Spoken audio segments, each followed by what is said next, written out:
ಕಾರ್ಮಿಕ ರೈತ ನೀತಿ ವಿರೋಧ ಮಾಡಿ ಭಾರತ್ ಬಂದ್ಗೆ ಕರೆ ಕೊಡಲಾಗಿತ್ತು. ಇವತ್ತು ರಾಜ್ಯದಲ್ಲಿ ಭಾರತ್ ಬಂದ್ಗೆ ನೀರಸ ಪ್ರತಿಕ್ರಿಯೆ ವ್ಯಕ್ತವಾಯಿತು. ಹೌದಾ, ಇವತ್ತು ಭಾರತ್ ಬಂದ್ ಅಂತ ಇತ್ತಾ? ಎಲ್ಲ ನಾರ್ಮಲ್ ಆಗೇ ಇತ್ತಲ್ಲ, ಬಸ್ಸು ಎಲ್ಲ ಚೆನ್ನಾಗಿ ಓಡಾಡ್ತಾ ಇತ್ತು, ಯಾರಿಗೇನು ಪ್ರಾಬ್ಲಮ್ ಆಗಿಲ್ವಲ್ಲ ಅಂಥೇಳಿ ಅನೇಕ ಜನ ಮಾತನಾಡಿಕೊಳ್ಳುವಷ್ಟರ ಮಟ್ಟಿಗೆ ಭಾರತ್ ಬಂದ್ಗೆ ನೀರಸ ಪ್ರತಿಕ್ರಿಯೆ ಇತ್ತು. ರಾಜ್ಯದಲ್ಲಿ 25ಕ್ಕಿಂತ ಹೆಚ್ಚಿನ ಸಂಘಟನೆಗಳ ಕಡೆಯಿಂದ ಪ್ರತಿಭಟನೆ ಆಯಿತು. ಬೆಂಗಳೂರಿನ ಫ್ರೀಡಂ ಪಾರ್ಕ್ನಲ್ಲಿ AITUC, CITU, HMS, INTUC, SEWA ಸೇರಿದಂತೆ ಬೇರೆ ಬೇರೆ ಸಂಘಟನೆಗಳು ಪ್ರತಿಭಟನೆ ಮಾಡ್ತವೆ. ಆದರೆ ರಾಜ್ಯಕ್ಕೆ ಎಲ್ಲಿಯೂ ಕೂಡ ಭಾರತ್ ಬಂದ್ನ ಬಿಸಿ ತಟ್ಟಲಿಲ್ಲ.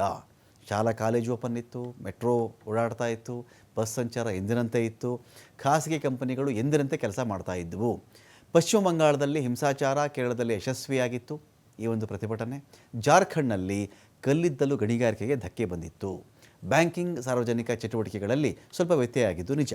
ಪ್ರಮುಖ ಬೇಡಿಕೆ ಏನಪ್ಪ ಈ ಸಂಘಟನೆಗಳದ್ದು ಅಂತ ಹೇಳಿದ್ರೆ, ಸರ್ಕಾರ ಮೊದಲಿಗೆ ಪ್ರೈವೇಟೈಸೇಷನ್ ಅಥವಾ ಖಾಸಗೀಕರಣ ಬಿಡಬೇಕು, ಸಾರ್ವಜನಿಕ ವಲಯದಲ್ಲಿ ನೇಮಕಾತಿ ಹೆಚ್ಚಳ ಆಗಬೇಕು, ಕಾರ್ಮಿಕ ಕೂಲಿ ಹೆಚ್ಚಳ ಮಾಡಬೇಕು, ಭಾರತೀಯ ಕಾರ್ಮಿಕರ ಸಮ್ಮೇಳನ ಮಾಡಬೇಕು, ಕಾರ್ಮಿಕರ ಕೆಲಸದ ಸಮಯ ಹೆಚ್ಚಳಕ್ಕೆ ಮುಂದಾಗಬಾರದು, ಅಗತ್ಯ ವಸ್ತುಗಳ ಬೆಲೆ ಏರಿಕೆಗೆ ತಡೆ ಒಡ್ಡಬೇಕು.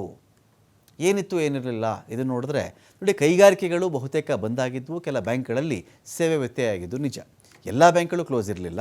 8ರಲ್ಲಿ 3 ಬ್ಯಾಂಕ್ ಟ್ರೇಡ್ ಯೂನಿಯನ್ ಬೆಂಬಲ ಕೊಟ್ಟಿದ್ವು. ವಿಮೆ ಕಚೇರಿ ಬಂದಾಗಿದ್ವು. ಬಾಷ್, ಟೊಯೋಟಾ ಸೇರಿ ಪ್ರಮುಖ ಕೈಗಾರಿಕೆಗಳು ಬಂದಾಗಿದ್ವು. ಪೋಸ್ಟ್ ಆಫೀಸು ಇವತ್ತು ಎಂದಿನಂತೆ ಕೆಲಸ ಮಾಡ್ತು.